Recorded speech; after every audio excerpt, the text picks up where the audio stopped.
Bien, un bonjour à tous. Puis, là, il fait plus chaud que la semaine passée. La semaine passée, il paraît qu'il faisait froid. Comme vous avez vu tantôt, le camp Jolivet, il débute la semaine prochaine, le 26 juin. Là, ça sent, on est à moins 5. Fait qu'on a encore besoin de moniteurs. Si jamais vous avez le cœur à ça ou vous attendez. En tout cas, je vous dis ça. Je fais l'annonce parce que Paul m'a appelé ce matin. Puis là, il regardait l'effectif. Puis on a besoin de moniteurs. Pour la première semaine, surtout. Puis c'est ça. Fait que donc, ce matin, vous avez vu le titre. Vivre en sainteté devant Dieu. Qui peut vivre? Vous savez, je voulais juste dire une petite note des fois. C'était un sujet depuis quelques semaines, je dirais même des mois. Je pense beaucoup à la doctrine. C'est une doctrine, hein, la sanctification. C'est une sanctification, c'est vraiment une doctrine pas complexe, mais ça vient de Dieu, complètement. Et de saisir tout cela, c'est pas si simple que ça. Je regarde, je médite, je réfléchis, puis je n'ai pas trouvé le bout. Tout ce que je peux dire, j'ai dit, on a affaire avec un Dieu plein de miséricorde, plein de bonté, plein d'amour, puis on ne s'en rend pas compte. On ne s'en rend vraiment pas compte. Même on y manque de confiance. Même on n'a pas confiance que lui va tout faire. Et c'est ça. Ce matin, je veux vous entretenir là-dessus. Puis s'il y a quelque chose, par exemple, que je dis, parce qu'au travers de tout ça, il peut être quelque chose qui peut être difficile à l'oreille. Puis des fois, qu'est-ce qu'il veut dire? Puis moi, des fois, je n'ai pas tout pensé ce que vous autres pouviez penser. Mais n'hésitez pas à venir me voir. Parce que des fois, il y a un élément qui n'est pas complet. La phrase n'est pas toute dit. Puis là, on dit, bon, c'est ça. Non, c'est pas tout à fait ça. Fait qu'ici, il y a une chose qui est très importante à comprendre, un principe, je dirais, à retenir tout le temps, c'est que l'Écriture nous enseigne clairement que c'est la parole de Dieu, appliquée par l'Esprit de Dieu, qui communique aux âmes le sentiment de leurs besoins en tant que pécheurs coupables et les conduit à se reposer sur le sacrifice de Christ à leur place et à placer leur confiance en lui comme leur sauveur personnel et à le confesser comme Seigneur. C'est pas pire? Je viens de résumer ça en quelques mots. Tout le mandat de l'enfant de Dieu qui appartient à Jésus-Christ. Ce matin, on va voir justement vivre en sainteté devant Dieu. On va voir la parole de Dieu ici dans 1 Thessalonicien. Je l'ai écrit souvent, puis là, j'ai de la misère à le prononcer. Chapitre 4, versets 1 à 8.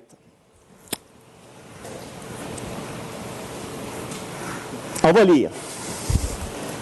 C'est le sujet ce matin, ou le point, ou la portion d'Écriture qu'on va étudier, qu'on va regarder comme il faut de long en large. Il y a quelque chose d'extrêmement précieux que je veux faire ressortir de ces passages, qui devrait constamment nous allumer quand on lit ces passages-là.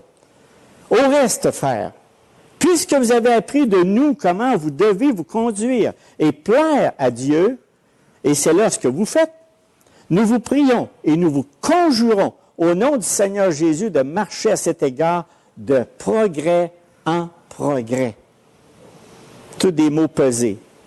Vous savez en effet quel précepte nous vous avons donné de la part du Seigneur Jésus. Ce que Dieu veut, c'est votre sanctification. Simple, hein? Ce que Dieu veut, c'est votre sanctification. C'est que vous vous absteniez de la débauche. C'est que chacun de vous sache posséder son corps dans la sainteté et l'honnêteté sans vous livrer à une convoitise passionnée comme font les païens qui ne connaissent pas Dieu. C'est que personne n'use envers son frère de fraude et de cupidité dans les affaires, parce que le Seigneur tire vengeance de toutes ces choses, comme nous vous l'avons déjà dit et attesté. Car Dieu ne nous a pas appelés à l'impureté, mais à la sanctification. Celui donc qui rejette ses préceptes ne rejette pas un homme, mais Dieu, qui vous a aussi donné son Saint-Esprit. Paul, ici, il ne va pas avec le dos de la cuillère. Vraiment. Il exhorte les Thessaloniciens par deux reprises à la sanctification. Vous savez, moi, mon but ce matin, c'est vraiment vous répondre à 3 questions que vous avez eues dans votre pamphlet, dans votre dépliant. Ce que Dieu veut, c'est notre sanctification. Qu'est-ce que la sanctification? Comment vivre en sainteté devant Dieu? Est-ce que Dieu nous appelle à la sanctification? Et nous avons été appelés de Dieu afin de vivre jour après jour dans la sanctification. Je vais répondre à tout cela. À moins que vous ayez tout va, ça va. Mais écoutez, moi, là, ce que je veux, le texte que Paul a écrit ici, il est spécial. Quand il est écrit aux Thessaloniciens, il y avait une raison très spécifique. Et souvent, des fois, on lit ça et on dit, OK, qu'est-ce qu'il y avait dans les Thessaloniques? Qu'est-ce qu'il y avait ces gens-là? Qu'est-ce qu'il y avait? Pourquoi que Paul a écrit ça? Parce que la sanctification, vous savez, c'est quelque chose de terre à terre. C'est vraiment pas quelque chose de nébuleux. C'est pas quelque chose que, écoutez, oui, ça semble nébuleux, mais c'est quand même quelque chose qui est terre à terre pareil. On peut quand même se donner une bonne idée qu'est-ce que Dieu veut que nous fassions. Ça, c'est clair. Mais avant, j'aimerais qu'on regarde ensemble pourquoi Paul a amené ça. Et là, il faut se reporter ici dans Actes.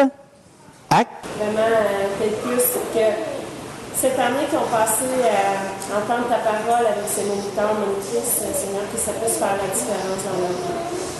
Je te remercie vraiment, Seigneur, parce que je sais que ta parole a prospérité dans le cœur de ces petits enfants. Amen. Amen. Bien, un bonjour à tous. Puis, là, il fait plus chaud que la semaine passée. La semaine passée, il paraît qu'il faisait froid. Comme vous avez vu tantôt, le camp Jolivet, il débute la semaine prochaine, le 26 juin. Là, ça sent, on est à -5. Fait qu'on a encore besoin de moniteurs. Si jamais vous avez le cœur à ça ou vous attendez. En tout cas, je vous dis ça. Je fais l'annonce parce que Paul m'a appelé ce matin. Puis là, il regardait l'effectif. Puis on a besoin de moniteurs. Pour la première semaine, surtout. Puis, c'est ça. Fait que donc, ce matin, vous avez vu le titre. Vivre en sainteté devant Dieu. Qui peut vivre? Vous savez, je voulais juste dire une petite note des fois. C'était un sujet depuis quelques semaines, je dirais même des mois. Je pense beaucoup à la doctrine. C'est une doctrine, hein, la sanctification. C'est une sanctification, c'est vraiment une doctrine pas complexe, mais ça vient de Dieu, complètement. Et de saisir tout cela, c'est pas si simple que ça. Je regarde, je médite, je réfléchis, puis je n'ai pas trouvé le bout. Tout ce que je peux dire, j'ai dit, on a affaire avec un Dieu plein de miséricorde, plein de bonté, plein d'amour, puis on ne s'en rend pas compte. On s'en rend vraiment pas compte. Même on y manque de confiance. Même on n'a pas confiance que lui va tout faire. Et c'est ça. Ce matin, je veux vous entretenir là-dessus. Puis s'il y a quelque chose, par exemple, que je dis, parce qu'au travers de tout ça, il peut être quelque chose qui peut être difficile à l'oreille. Puis des fois, qu'est-ce qu'il veut dire? Puis moi, des fois, je n'ai pas tout pensé ce que vous autres pouviez penser. Mais n'hésitez pas à venir me voir. Parce que des fois, il y a un élément qui n'est pas complet, la phrase n'est pas toute dite. Puis là, on dit, bon, c'est ça. Non, c'est pas tout à fait ça. Fait qu'ici, il y a une chose qui est très importante à comprendre, un principe, je dirais, à retenir tout le temps, c'est que l'Écriture nous enseigne clairement que c'est la parole de Dieu, appliquée par l'Esprit de Dieu, qui communique aux âmes le sentiment de leurs besoins en tant que pécheurs coupables et les conduit à se reposer sur le sacrifice de Christ à leur place et à placer leur confiance en lui comme leur sauveur personnel et à le confesser comme Seigneur. C'est pas pire? Je viens de résumer ça en quelques mots. Tout le mandat de l'enfant de Dieu qui appartient à Jésus-Christ. Ce matin, on va voir justement vivre en sainteté devant Dieu. On va voir la parole de Dieu ici dans 1 Thessalonicien. Je l'ai écrit souvent, puis là, j'ai de la misère à le prononcer. Chapitre 4, versets 1 à 8.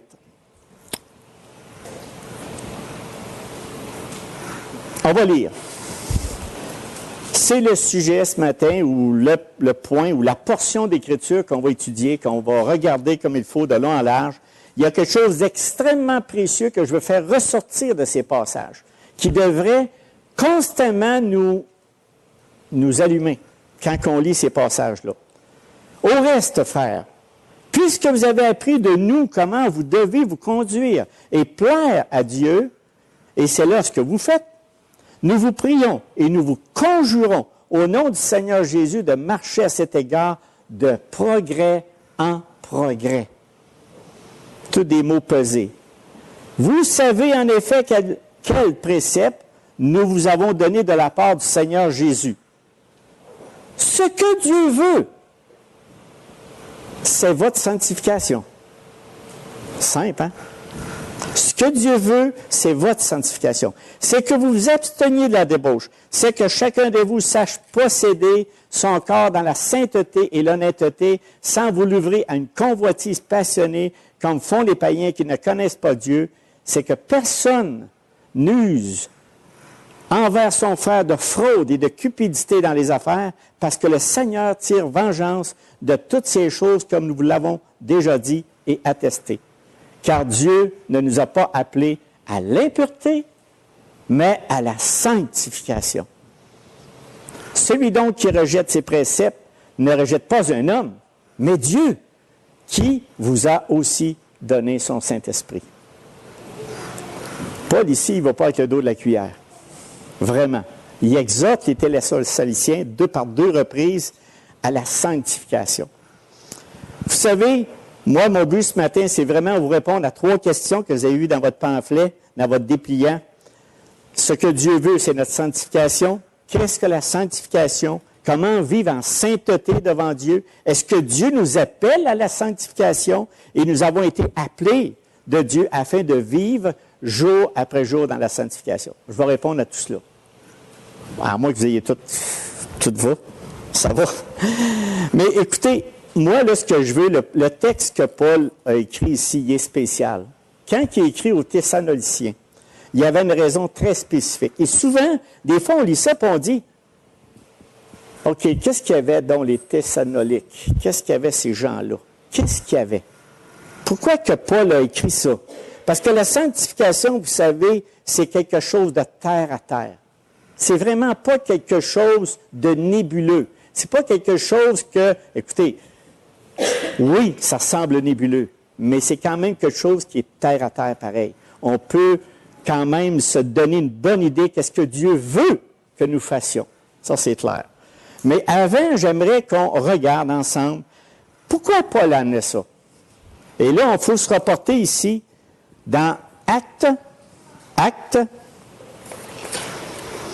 Vous savez, c'est seulement la grâce divine qui peut nous affermir, nous enseigner la vérité qui est en Jésus-Christ pour que nous puissions être libérés des convoitises de ce monde. Ça, il faut toujours se remettre ça en tête.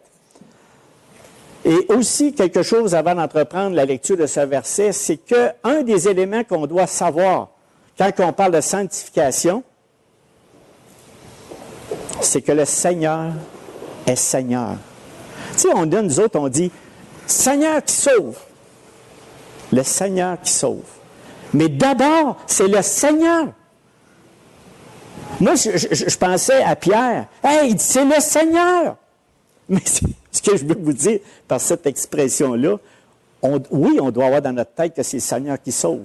Mais premièrement, dans notre cœur, si on veut que Dieu, on sait qu'il veut notre sanctification, mais la première chose qu'on doit réaliser, c'est que c'est le Seigneur. Comprenez-vous ce que je veux dire? C'est le Seigneur, il est important, il est très important, il est plus qu'important. C'est tout ce qu'on a de plus riche et de plus grand trésor du monde. C'est le Seigneur. C'est pas juste quelqu'un passant qui nous sauve. C'est le Seigneur, le Créateur de l'univers avec son Père, la Trinité. J'en ai-tu mis assez? Non, c'était juste pour vous dire que c'est le Seigneur, mes frères et sœurs, c'est le Seigneur. Donc, c'est important quand on parle de sanctification, c'est de réaliser qu'on sert le Seigneur, le Dieu Tout-Puissant, le Créateur de l'univers. Je répète, c'est pas pire, mais c'est bien. Je voulais que ça rentre. C'est le Seigneur, mes frères et sœurs. Voilà. Ici, c'est juste pour voir comment est-ce que Paul, avant, quand il a dit ces versets-là aux Thessaloniciens, il a vraiment fait quelque chose de spécial. Et ça, on voit ça dans Actes 17, versets 1 à 4. Paul et Silas passèrent par Amphipolis et Apollonie, et ils arrivèrent à Thessalonique. OK, ils arrivaient à Thessalonique. Et où les Juifs avaient une synagogue, Paul y entra selon sa coutume. Pendant 3 sabbats, il discuta avec eux d'après les Écritures, expliquant et établissant que le Christ devait souffrir et ressusciter des morts. Et Jésus, que je vous ai annoncé, disait-il, c'est lui qui est le Christ. Quelques-uns d'entre eux furent persuadés et se joignirent à Paul et à Silas, ainsi qu'une grande multitude de Grecs craignant Dieu. Retenez ça ici. Là. Une grande multitude de Grecs craignant Dieu. Ce n'était pas des Juifs, là. C'était des Grecs. Et beaucoup de femmes de qualité. Là, essayez de voir c'était quoi, là, mais c'était des femmes de qualité. Alors, je vous laisse avec ça. Vous mettrez, c'était pas des femmes de mauvaise qualité, mais de bonne qualité. OK. Mais, c'est ça. Mais moi, je veux vous retenir cette phrase-là parce que ça a un lien avec ce que je veux vous expliquer. Et là, pourquoi que Paul a dit ça aux Thessaloniciens? Si on ne comprend pas, les passages sont reliés ensemble ici. Et ça nous aide à saisir ce que Paul nous enseigne dans chapitre 4, 1 à 8. Ça nous aide à comprendre. Mais les Juifs jaloux, ben voyons donc, prirent avec eux quelques méchants. Oh, c'est bon, hein? Mais les Juifs jaloux prirent avec eux quelques méchants hommes de la populace, provoquèrent des attroupements et répandirent l'agitation dans la ville. Ils se répandirent à la maison, ils se rendirent à la maison de Jésus et ils cherchèrent Paul et Silas pour les amener vers le peuple. Ne les ayant pas trouvés, ils traînèrent Jésus et quelques frères devant les magistrats de la ville en criant, « Ces gens qui ont bouleversé le monde sont aussi venus ici et Jésus les a reçus. Ils agissent tout comme les édits de César disant qu'il y a un autre roi Jésus. » Juste dire ça, comment c'est qu'ils sont anciens airs?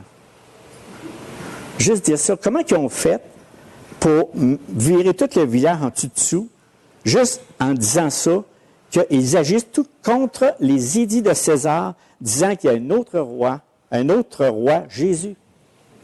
C'est parce que César était considéré comme un seigneur. Et toute personne qui osait s'appeler le Seigneur, il allait vraiment contre César.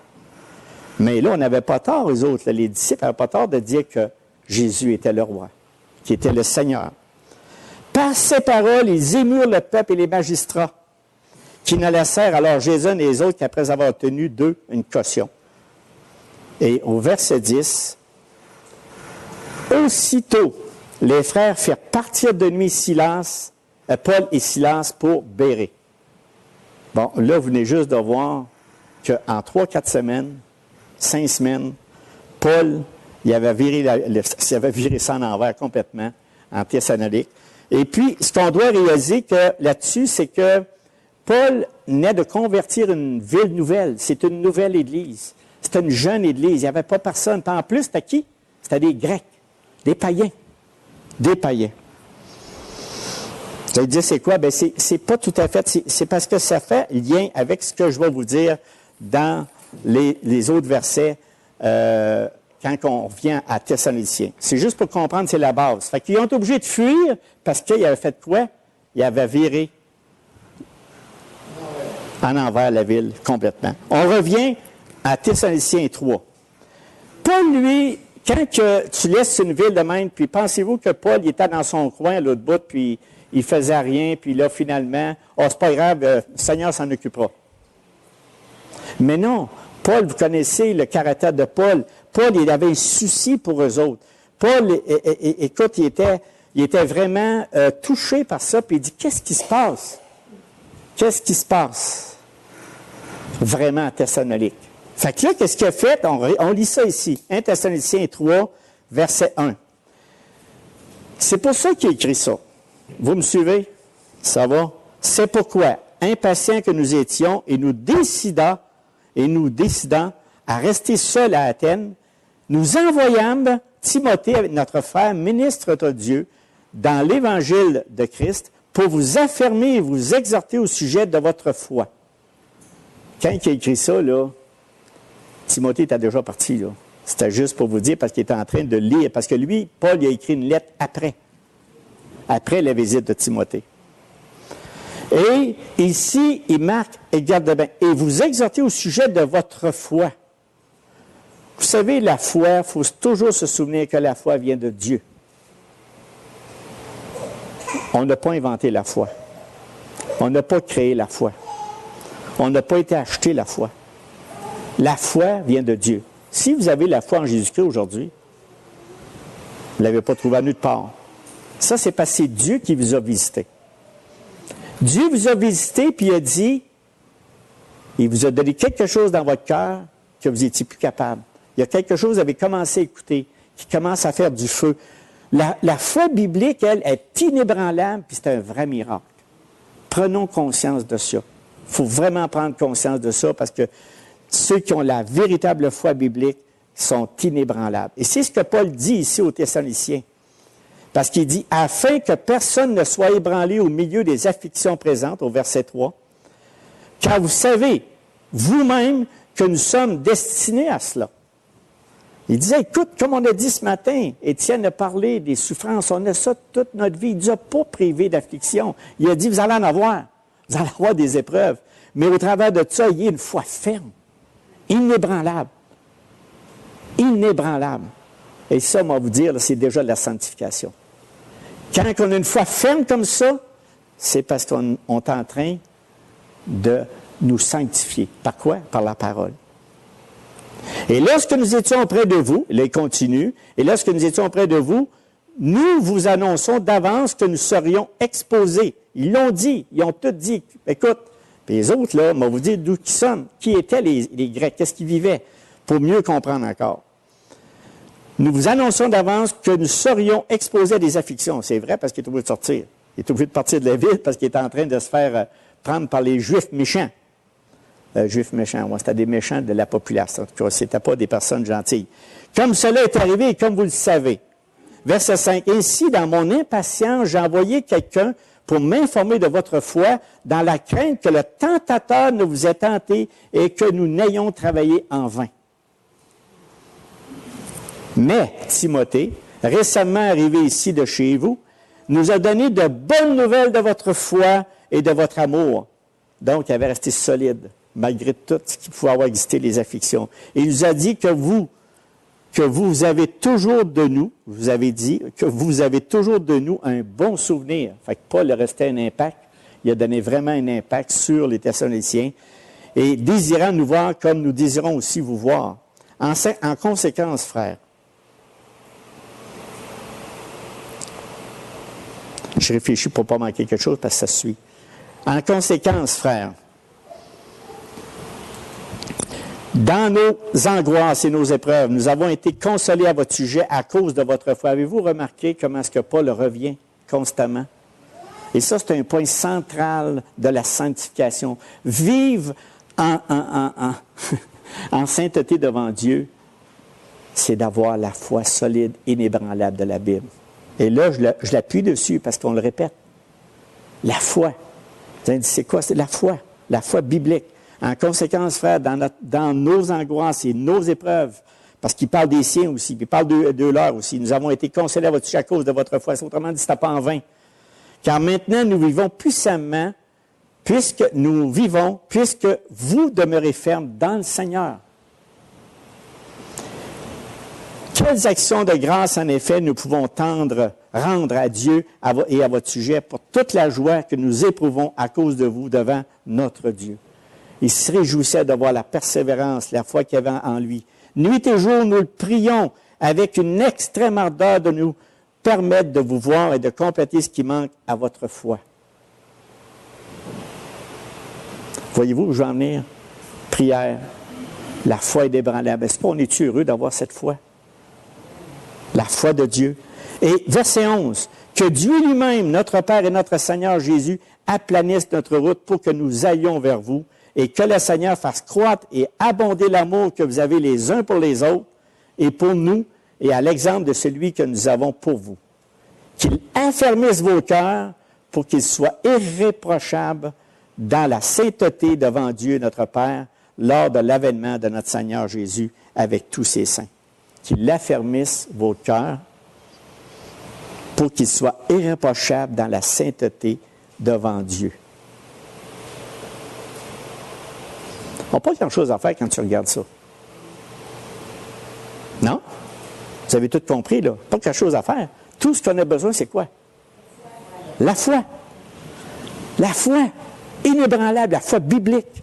De donner, d'avoir confiance, de constamment nous dire, Seigneur, oui, ça ne va pas bien. Oui, j'ai des doutes.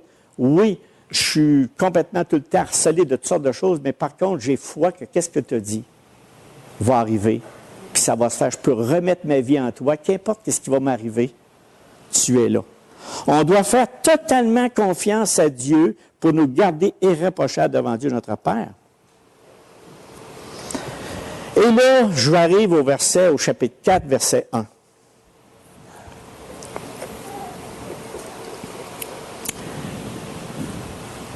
Au reste faire. Parce que là, Paul il a dit, avec tout ça, ce qui vient vous arriver, moi, je suis obligé de partir, je vais tout annoncer les choses que vous devez savoir. Puis là, maintenant, je t'inquiète, j'ai envoyé mon Timothée. Il a pu revenir et puis constater que qu'est-ce que vous avez en vous, il est extrêmement solide, c'est qu'il y avait la foi. Mais là, il y avait quelque chose d'autre qu'il fallait qu'il y en... Et ça, ici, c'est tout ce que je vous ai dit avant, explique ce que je suis en train de dire, ce que Paul dit au chapitre 4. Moi, ça m'a encouragé. Je vais vous dire, quand je lisais ça, parce qu'il y a une petite phrase là-dedans où je vais m'étendre un petit peu plus sur le sujet. C'est parce qu'il fallait savoir où on part pour savoir ce que je vais vous dire là, dans le moment. Et ça m'a beaucoup encouragé. Puis lui, il encourageait aussi les Thessaloniciens. Au reste, frères, puisque vous avez appris de nous comment vous devez vous conduire et plaire à Dieu, et c'est là ce que vous faites, nous vous prions et nous vous conjurons au nom du Seigneur Jésus de marcher à cet égard de progrès en progrès. De progrès en progrès.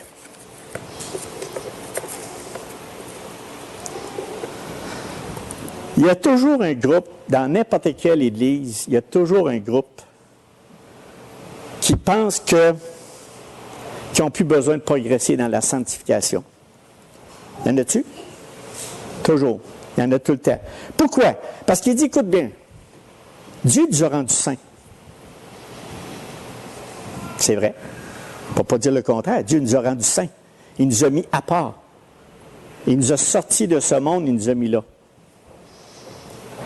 Et en ayant cet état d'esprit, il dit, ben garde, mon corps, c'est pas important. Ce que je pense, mon corps, c'est complètement important, donc je peux faire ce que je veux avec.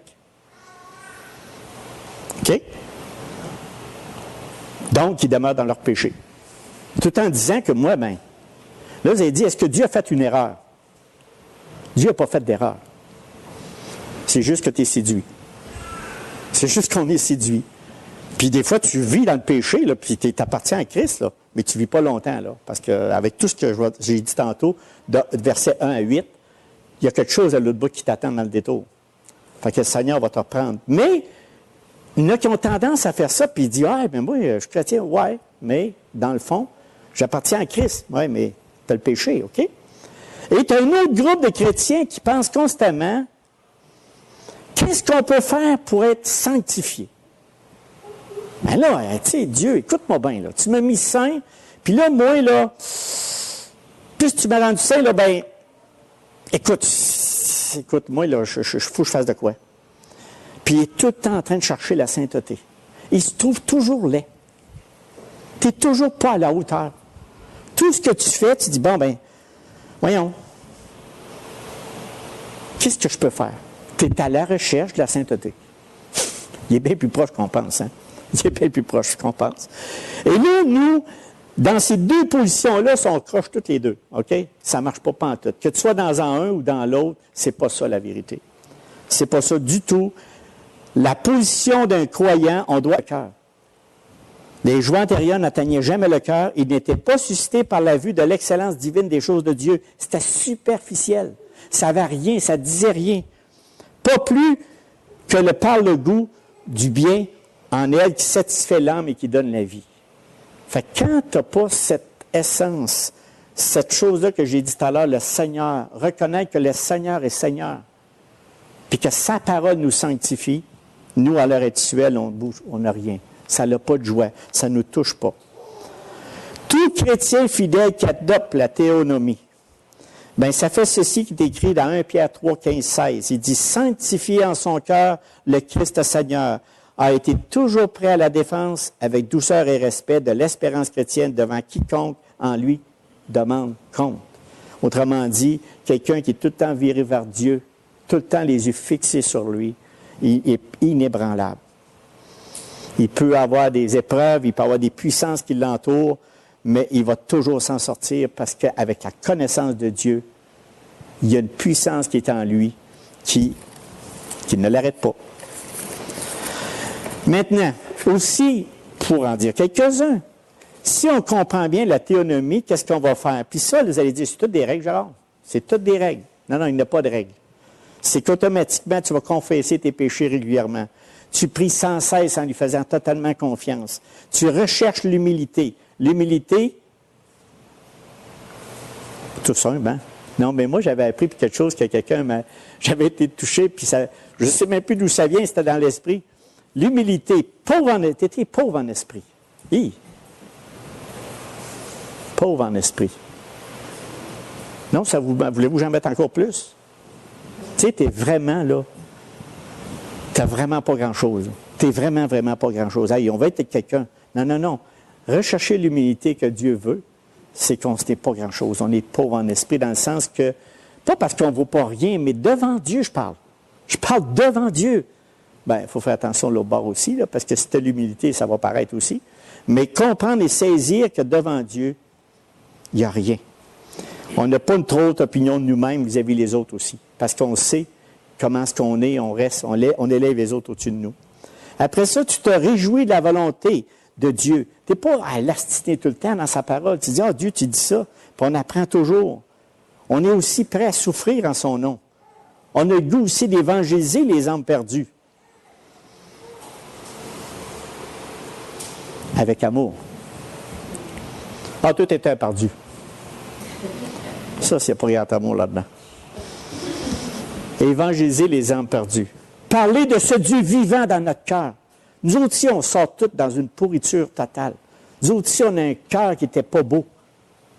Puis s'il était beau avant, bien là, il va falloir vous dessouffler, tomber en pauvre en esprit parce que ça ne marche pas. Parce que Dieu, pour nous rendre saints, il a fallu qu'on s'humilie, il a fallu que nous autres aussi, on fasse toutes les démarches. Puis encore, est-ce qu'on gagne des points au point qu'on devient encore plus saint puis que l'autre, on va dire, « Hey, toi, l'as perdu. » Non. Tu dis, « Hey, tu veux-tu entendre ce que Dieu a fait avec moi? » Veux-tu saisir vraiment ce que Dieu a accompli pour moi? Imagine, on va te la raconter. Moi aussi, je pensais de m'organiser tout seul. Moi aussi, je voulais faire de l'autonomie humaniste. Moi aussi, je dis, « Hey Dieu, garde bien, je te connais, mais non, il ne connaît pas. » Après ça, veillez les uns sur les autres. Honorez Dieu dans leur mariage, dans leur famille. Dieu est présent partout. Être assidu et porter du fruit dans tous les aspects de service. C'est ça, être quelqu'un qui a une théonomie. Bon, on va dire, où est-ce qu'il y a mes Thessaloniciens là-dedans? Là, je vous ai parlé justement, parce que je vais revenir à ça, parce que lui, là, ce que je viens de vous dire là, pour les versets 1 et 2, c'est exactement ce que Paul lui a dit. C'est Paul a dit ça aux Thessaloniciens. Exactement. Puis là, il dit, au verset 2, il dit, vous savez en effet quel précepte nous avons donné de la part du Seigneur Jésus. Donc, il dit, regarde, vous avez tout écouté, puis la croissance spirituelle, ce n'est pas un processus instantané. Êtes-vous découragé de vous? Moi, je le suis. Puis c'est pourquoi je vous parle de ce message-là ce matin, c'est parce que j'ai les mêmes fardeaux que vous. On cherche la face de Dieu, puis on a dit, c'est quoi être sanctifié? C'est quoi, Seigneur? Et là, je prends justement dans Thessaloniciens pour arriver à ça. Et en marchant dans l'obéissance quotidienne, les croyants deviennent graduellement, mais sûrement, de plus en plus semblables à Christ. On n'atteindra jamais le but final. Mais à tous les jours, en obéissant à sa parole, en étant des théominiens, en prenant la théonomie, en disant c'est Dieu, puis c'est Dieu qui fait tout. Et là, c'est là que Paul est arrivé après ça, dans le verset ce que Dieu veut. Puis là, il a dit, pourquoi il a dit ça à cause de leur arrière-plan? Pourquoi il a dit les versets que je vais vous lire, je vais le lire? Ce que Dieu veut, c'est votre sanctification. Puis là, il commence à décrire ce que vous vous absteniez de la débauche. C'est que chacun de vous sache posséder son corps dans la sainteté et l'honnêteté sans vous livrer à une convoitise passionnée, comme font les païens qui ne connaissent pas Dieu. Et il a dit ça tout simplement parce que les Grecs, là, je ne sais pas si vous avez déjà vu la culture grecque, mais on va vous dire une affaire, Dieu a fait des miracles avec ces gens-là. Eux autres, là, toutes les orgies sexuelles, tout ce qui pouvait exister au niveau de sexualité, c'était légal. C'était pas illégal, c'est légal. Eux autres, là, leur culture, c'est normal de faire la fornication. C'est normal de vivre avec 3 femmes. Tu sais, il n'y avait rien, là. Il y avait même des prêtresses qui s'offraient à eux autres. Imaginez, les Grecs. C'est pour ça que Paul, il a parlé de ça à eux autres. Il n'y avait pas besoin de parler de ça aux Juifs. Les Juifs, ils sont comme nous autres ont été élevés dans la judéo-chrétienne. On a appris dès notre... Puis en plus, c'est pas légal ici. Hein? Dans notre pays, à nous autres, c'est pas légal. C'est une chance. On était protégés de ça. On était protégés de toutes ces fléaux-là. Mais pensez aux Grecs. Pensez, quand que Paul a écrit ça, là, il a tout expliqué le reste. Pourtant, il a mis un point très principal. Il dit, ce que Dieu veut, c'est votre sanctification. C'est important ce que je suis en train de dire là. Mais là, je vais vous susciter de l'intérêt. C'est parce que tout simplement, il pensait à eux, puis il savait de où ils sortaient. Il savait quel combat qu'il avait. Il savait parce que c'était des choses imaginées. Il te sort du milieu de cette culture-là, puis là, il t'amène à Christ. Puis là, depuis tes hauts de même, tu n'apprends rien que ça. Tu es élevé là-dedans. Y avait-il un combat, vous pensez? Il y avait un super de combat. Et là, Paul, il voulait les encourager. Paul, il voulait dire, garde, écoutez, là, gardez bien, là, que chacun sache posséder son corps dans la sainteté et l'honnêteté. Puis là, il a dit, sans vous livrer une convoitise passionnée, je comprends. Avec tout ce qui sortait, les autres, c'était naturel, c'était normal. Donc, comme font les païens qui ne connaissent pas Dieu, il les a mis au défi. Il dit, comme les païens qui ne connaissent pas Dieu. Vous comprenez l'idée? Nous, on connaît Dieu. Si on connaît Dieu, il y a des choses qu'on va... Pourquoi? Parce que nous autres, on va vous l'expliquer un petit peu plus loin ce que je veux dire, parce que ça va coller ensemble, là, OK? Mais je voulais juste vous donner la raison du pourquoi que Paul a mentionné. C'est que personne n'use envers son frère de fraude, de cupidité dans les affaires. Imaginez, il y en a qui vendaient leurs filles pour la prostitution, ou ben non, qui la louaient, ou qu'importe ce qu'on voulait. Ben ça n'est tout ça. Il ne parlait pas d'affaires comme on fait des affaires, là... Bien ça, on peut prendre ça, cette leçon-là, pour ça aussi, là. Mais Paul, dans son époque, il disait ça aux autres, parce qu'eux autres, là, il n'y avait pas de bout, là. Puis là, en plus, ils faisaient de la fraude les uns envers les autres, sur ce côté-là. Donc, il n'y avait rien de beau, là. Parce que le Seigneur tire vengeance de toutes ces choses, comme nous l'avons déjà dit et attesté. Fait qu'il les a vraiment mis, il dit, écoute, les gars, là, comprenez bien, là, que vous avez été sanctifiés par le Seigneur. Vous avez été sanctifiés par le Seigneur.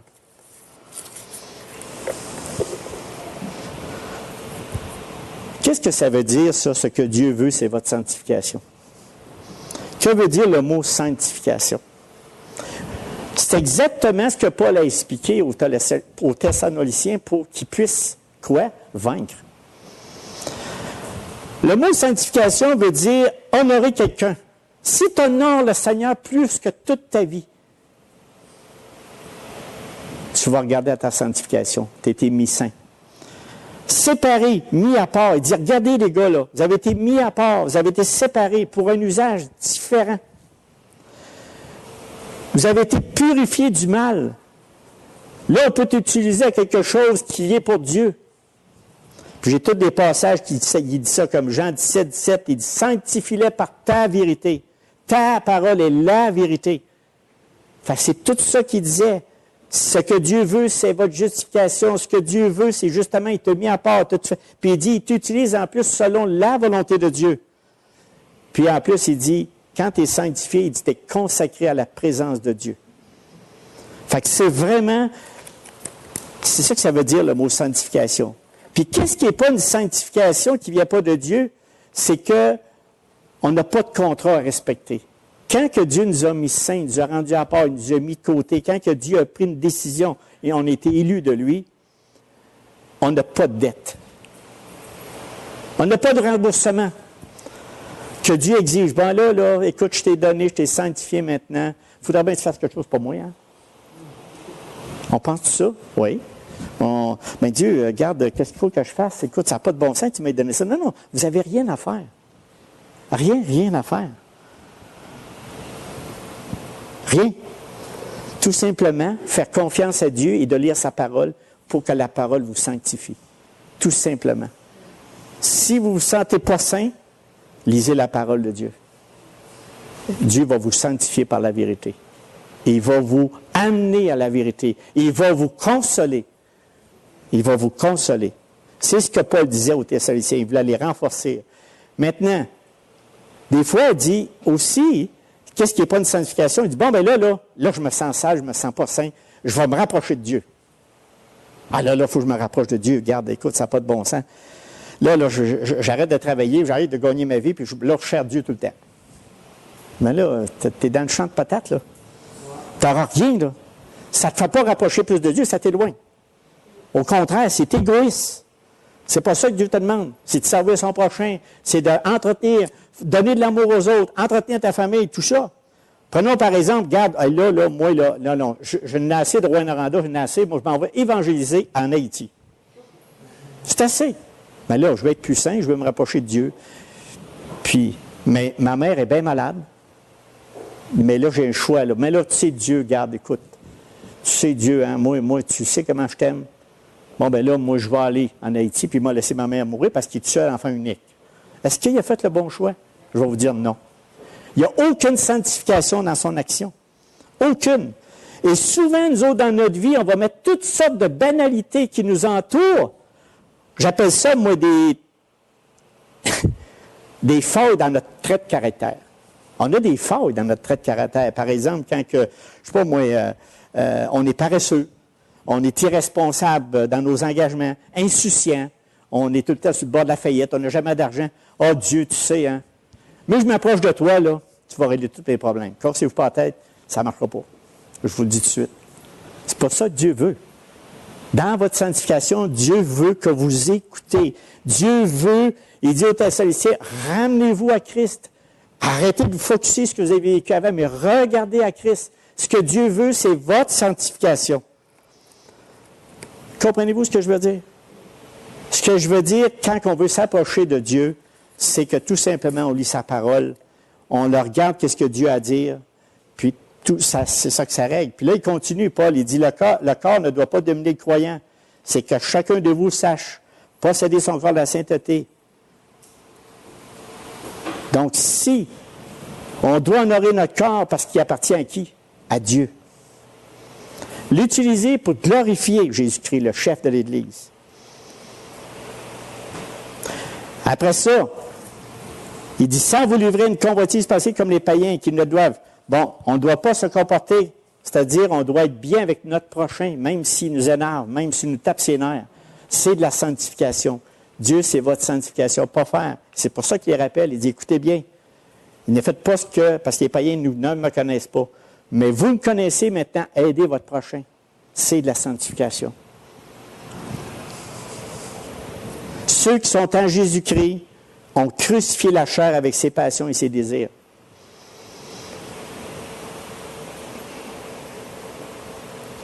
Maintenant, pour aussi, on ne doit pas profiter des autres. En tant que croyant, en tant que chrétien, en tant que personne rachetée de Dieu, on ne doit pas abuser des autres. On doit vraiment ou frauder. Et en passant, tu n'as pas plus le droit de frauder un non-croyant qu'un croyant. Hein? Tu sais, je veux dire, c'est ce qui est, franchement, je veux dire, des fois, lui, il n'est pas croyant, moi, je peux le frauder. OK? Non. Ça, c'est assez tortueux. OK? Il ne faut pas faire ça. Il ne faut vraiment pas faire ça. Donc, à cause, maintenant, et là, on y appelle après ça, à la fin, il dit, parce que le Seigneur tire vengeance de toutes ces choses, comme nous l'avons dit. Il ne faut pas prendre ça comme des menaces. Mais il faut juste se souvenir que la parole de Dieu ne passe pas. Si elle passe dans votre vie comme c'est là, elle vient. Dieu, il nous a amenés, il nous a attirés à lui. Dieu nous a donné de la foi. Dieu veut notre sanctification. C'est ce qu'il veut. C'est ce qu'il rappelle toujours aux Thessaloniciens. Même s'ils sortent d'un milieu difficile, il dit, c'est ce que Dieu veut, votre sanctification. Et la sanctification de tous les jours, c'est de se nourrir constamment de la parole de Dieu. C'est juste un aspect, ça, de la sanctification. Imaginez. Imaginez, c'est pas simple, mais on ne peut pas se sanctifier nous-mêmes. On ne peut pas décider par nous-mêmes de... Dieu a tout fait. Dieu a tout fait. Tout. Il nous a mis saints. Mais dit, devant Dieu, la sainteté, vive en sainteté devant Dieu. C'est tout simplement, Seigneur, je viens de lire ta parole. Je vois un principe ici qui, qu'importe le passage, puis ça me parle, là. Faites-le. Faisons-le.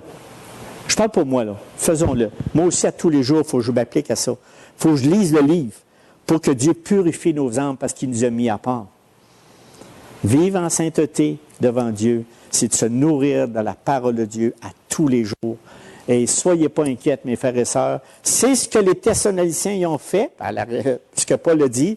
Ils étaient vraiment sortis d'un endroit beaucoup plus pire que nous. Puis par la puissance de Dieu, il les a gardés dans la foi. La puissance de Dieu. Ayons confiance à ce Dieu puissant qui va nous garder dans la foi. C'est le Dieu tout-puissant qui va nous garder là en tout. Soyez sûrs. Vous vous souvenez-vous du message que j'ai donné? Dieu nous sanctifie. J'avais fait quel passage?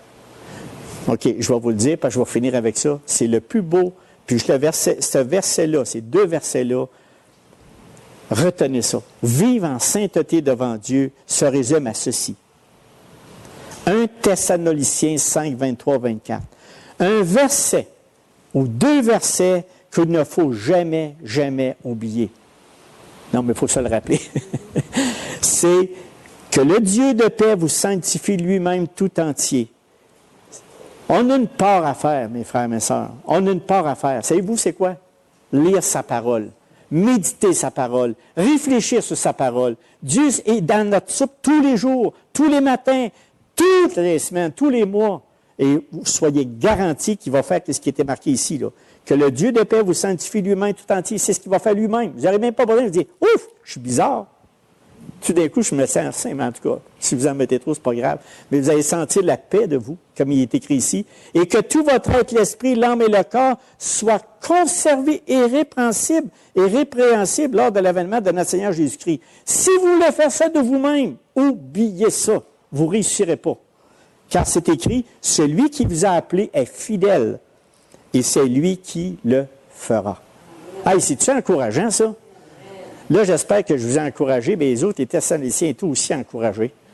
Puis ils ont travaillé. Je suis certain qu'après avoir lu la lettre de Paul, après ça, ils ont continué à travailler sur leur sanctification. Je prie pour finir ça. Puis après la prière, notre sœur Louise et notre frère Robert va venir un dernier cantique que tu vas nous faire plus jamais seul. Ça va? Mais on va prendre ça. On va prendre ça pour la fête des pères, tout ça. Ça va tout... Donc, soyez bénis par cette parole, mes frères et mes sœurs. J'espère que c'était pas trop compliqué, mais simple, là, mais exhortant. On va prier le Seigneur. Dieu Tout-Puissant, tu es le Maître. Vive en sainteté devant toi, Seigneur. C'est pas quelque chose qui est simple à l'humanité, notre nature humaine, qui cherche toujours à régler les problèmes sur terre, alors que toi, tu as toute la solution pour notre royaume céleste, pour notre endroit céleste que tu as réservé pour nous. Tout ce qu'on a besoin, Seigneur, c'est de centrer nos yeux sur toi en tout temps, par ta parole. Sanctifie-nous par ta parole. Sanctifie-nous par ta vérité. Et Seigneur, éloigne de nous toute possibilité de prendre en main notre salut, prendre en main notre sanctification, de prendre en main ce que toi, tu t'occupes déjà à 100%. Merci, Seigneur, de ce que tu fais à chaque jour avec l'Esprit Saint dans nos vies. Puis on te rend gloire au nom de ton Saint puissant Fils Jésus. Amen.